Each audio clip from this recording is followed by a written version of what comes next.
I, female 31, have been with my husband 36 for 3 years. We don't share finances and we each contribute to household expenses equally and individually. He's pretty adamant about being respected when it comes to money, meaning I shouldn't be asking him for money to pay for personal stuff, and the same goes for him, save for when it's an emergency. Last month, I was at the mall shopping for a dress to wear at my sister's wedding, and the money wasn't enough, so I called my husband to ask him for money, about $200, but he refused even though we had the money. I wasn't upset. Well, yes, I'm not going to lie, I was upset about it because I ended up buying a cheaper dress, but I didn't make a fuss or fight with him for not giving me money. Just a couple of weeks ago, he was involved in an accident. It wasn't serious, but his knee was bad and got worse. So he asked if I could help him pay for the hospital bill because he didn't expect to stay longer due to his injury, but I refused. He begged, but I said no was still no. He tried to guilt me into paying by saying that I had money and that he was dealing with an emergency. I said his irresponsibility, whether money or driving, wasn't my problem. He ended up getting help from his mom. She paid for the entire bill, then grilled me hard about my refusal to pay. She called me a vile witch and said I was devoid of empathy or any wife material to do this to my husband. I was bothered by her harassment and told my husband to get her to back off. He sided with her. I had an argument with him about his double standards where I'm expected to pay for him and him not doing the same for me, like the dress incident a month ago. He looked at me in disbelief, called me insane, and said that I was at fault for not helping him because, unlike the dress incident, this was an emergency. Even said I stepped out of line to act this petty and vindictive. I walked out of the room to cool off, but it lasted for days, and he's still salty about it. Don't even get me started on his mom. Am I the idiot? I think I was just holding my part of the no mixed finances policy. You are the idiot. You specifically say that you don't share finances, save for when it's an emergency. You wanting a new dress isn't an emergency. Your husband having an unexpected hospital visit and stay is the very definition of an emergency. They said to save their own money for their own emergencies, and then he played victim to mommy. I'm not saying they have a healthy or productive relationship or that they should be in one period, but both OP and husband are idiots. Why did you guys get married in the first place? Exactly my thoughts. Marriage is when you work together, not against each other. I kept trying to verbalize what OP and her husband are doing to each other, and they're just doing their best work against their partner. Like, are you married or just roommates who sleep together? I don't think there's anything wrong with having some degree of separation in your finances, but the level of mutual spite and vindictiveness in OP's marriage is crazy. But he apparently had to involve his mother as his wife refused to help. This is an everyone's the idiot here, and you'll need some marriage counseling or something. You suck for being petty over him not giving you extra money for the dress you wanted, and you punish him by not helping him with his hospital bill. Do the vows in sickness and in health ring a bell? Your husband sucks for involving his mommy, not for helping with the bill but for letting her harass you about it. This is an issue between the two of you, and she's creating more drama than necessary. But ultimately, OP, you suck the most in this, and you probably put a lot of strain on your relationship. Good luck. Yep, everyone's the idiot here, I totally agree. Keep deluding yourself that marriage can thrive on equally and individually, and you get this pitiful OP. I don't get these separate finances married couples. My husband and I married while still in grad school. We had neither a pot nor a window to throw it out of. Every marriage is different, but our separate finance is the norm now. A co-worker of my husband just got married and she was saying that everyone needs a prenup. She was shocked when we told her that we didn't have one.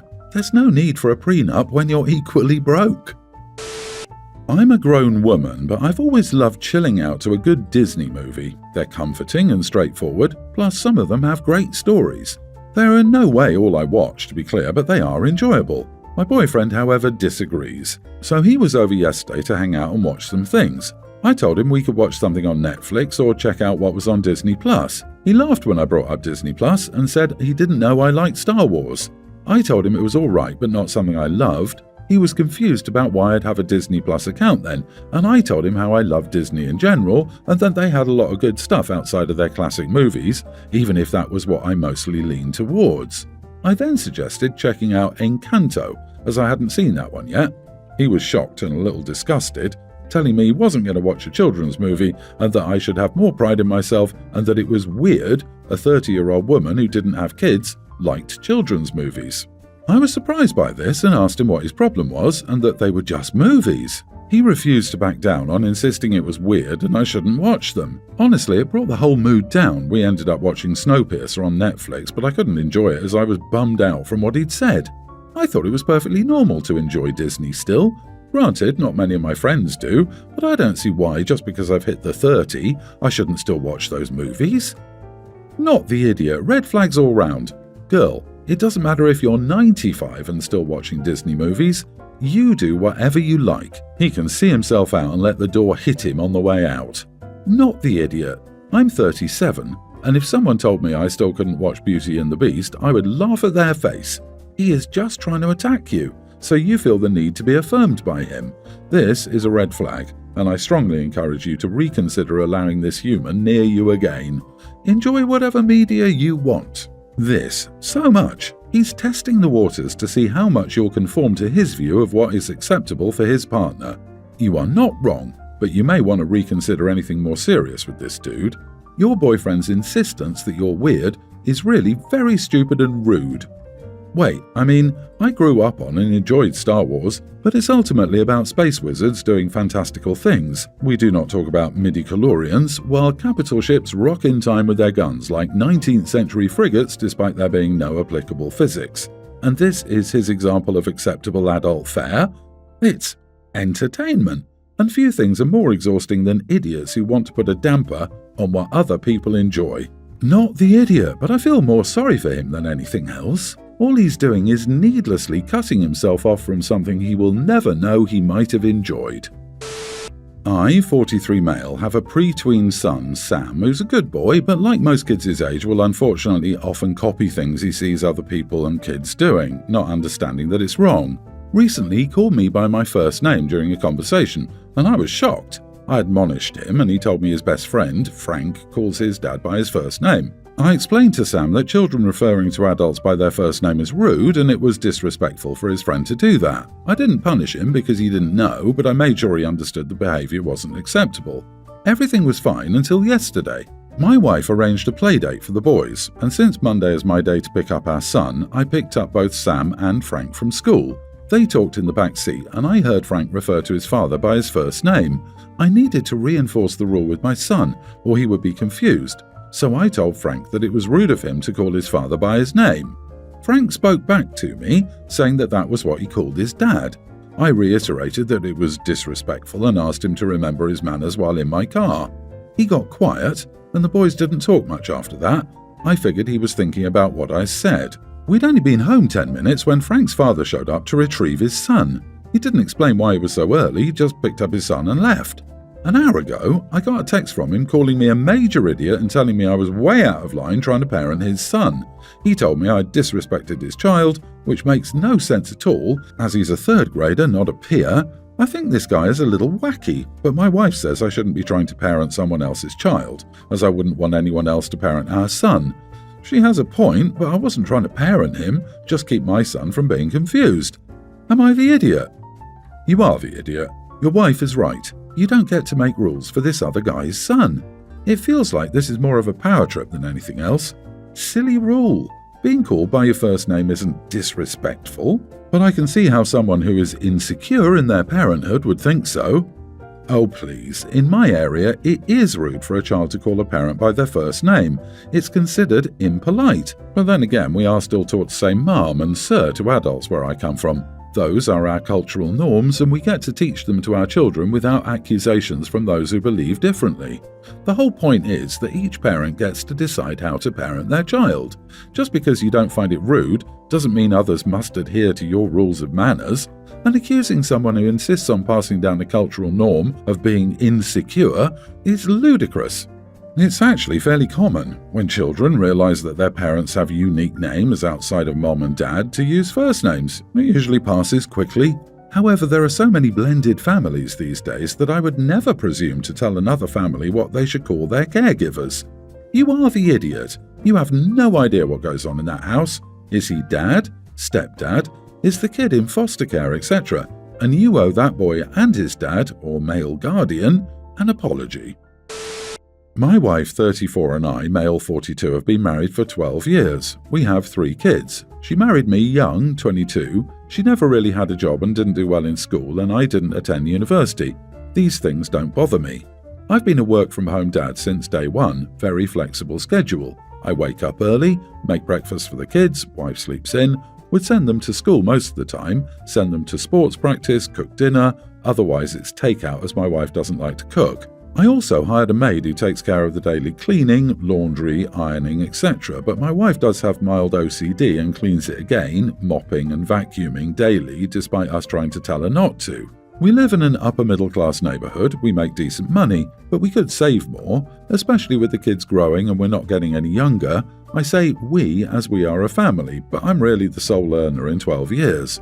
Despite my wife's lack of, say, education and work experience, over the last 12 years, I and her own family have always asked her to find a working hobby outside the family circle to have something of her own. Unfortunately, my wife is very insecure about her background or education and, if pressed, often results in negative outbursts with huge defenses. She always resisted the idea and confronted me with, "I am toxic and unsupportive for not wanting her to be comfortable." So come 2022, I had a chat with her that as much as I can provide, there had to be a plan B, and if we want to plan for retirement and save for better educational options for the kids, we have to start now, together. Instead of a full-time job, we decided, after much drama, on joining her friends selling mutual fund and healthcare, which is something she can do on her own time, and the money is hers to keep. So yeah, she hates me for it. She has to study and do something outside her comfort zone. She keeps telling me that I'm toxic, unsupportive, and don't want to see her happy. Real anger in her voice. For me, as much as she wants to relax and be comfortable, I want to grow and provide the best education and future for my kids and our retirement. But I can't do it alone, especially if my competent wife, very charming and approachable, instead of trying to contribute and work together, wants to let things be. So, am I the idiot for wanting my wife to have a side gig income so that we have provided a better life for our kids and retirement? Side note, currently I give her a monthly allowance to spend on herself. I pay for groceries, mortgage, bills and everything, including her insurance and monthly investment funds. She refuses to have her own credit card and uses mine with my permission to spend, but still, there's a lack of accountability from my point of view. But again, it's always a big fuss, and I am being called controlling and toxic. Not the idiot. So you're the sole provider for the family, you also tend to the children's needs, you take care of the cooking, and you've hired someone to care for the house. Financial, childcare, meals and housekeeping are all on your plate. What is your wife actually contributing to the family? One thing you can start with, let go of the housekeeper. Your wife already redoes it anyways and you're just wasting money. Not to be cruel, but what does your wife actually do all day? Sounds like she sleeps and lies around while you take care of the kids and work at home. You even hired a maid for her. She is being a baby and needs to contribute. It seems to me you're giving away more than she is. Although you seem like a great dad and provider, she seems lazy and unsupportive of your family's future. I mean, kind of not the idiot, but you married someone who never really left adolescence, emotionally, and have not given her any reason to do so until now. You changed your agreement to be the sole provider of apparently everything from her perspective. The fact that your wife uses your credit card with permission and has an allowance is troubling. This is not something a grown adult with 3 kids in a healthy functioning relationship should be doing. She needs to learn financial responsibility ASAP. What if you suddenly become unable to work or die? Either she needs to put on her big girl shoes, or you should be discussing the future of your relationship. This sounds bad, but I can explain. Me, 22 female, and my sister Alice, 21, are very close in age and get along very well. However, Alice and I do not get along with our older sister Beth. She spreads so many false rumours throughout our family and has always found a way to be a victim in every way imaginable. Beth claims everyone's out to get her and has never been held accountable. Beth is 26 and doesn't have a license, car, house or valid ID.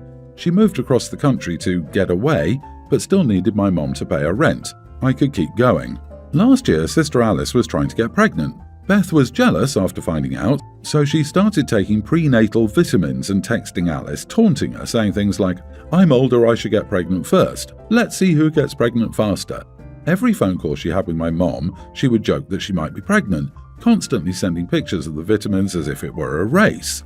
When Beth would visit, she would bring a bunch of dollar store pregnancy tests and leave them all over the house so everyone could see. Beth never ended up pregnant and Alice had a baby boy. Fast forward to 2 months ago, Beth FaceTimes Alice in the middle of dinner and is just holding up a positive pregnancy test with a smirk on her face. Alice hangs up because they never got along to begin with and doesn't know what Beth wanted her to say. Beth later calls my mom saying that she's pregnant and doesn't know what to do and that she doesn't know who the dad is. She started meeting men off Tinder to get pregnant. My mom is worried and doesn't know what to think and starts talking about maybe Beth should move back into the house.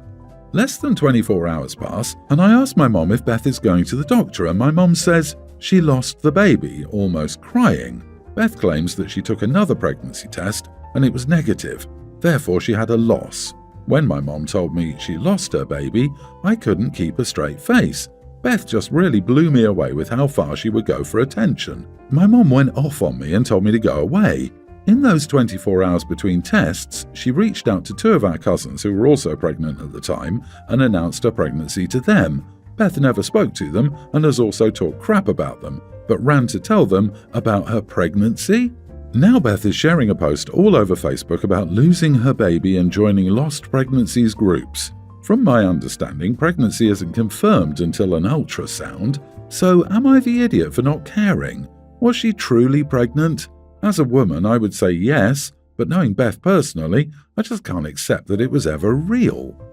Not the idiot, I think Beth has some problems. She sounds entitled and only wants to get pregnant in order to take the attention Alice was getting. Also, using Tinder to get pregnant is a horrible idea. Her behavior is not just attention-seeking and drama-mongering, she's a danger to herself and others. Not the idiot, I think you should stop worrying about whether or not it's true or real or what Beth's whole life situation is. One of my favorite phrases is, "Not my monkeys, not my circus." If she wants to be in these Facebook groups, she can. If she wants your mom's support, she can get it. You and Alice don't need to be involved, and I think you know and have known for a long time that distance from Beth is good for you. Beth is mega idiot. As someone who's had multiple pregnancies lost, I can tell you there's no way she got a negative test 48 hours after a positive unless it was a false positive, which is very rare. If she had loss, the hormone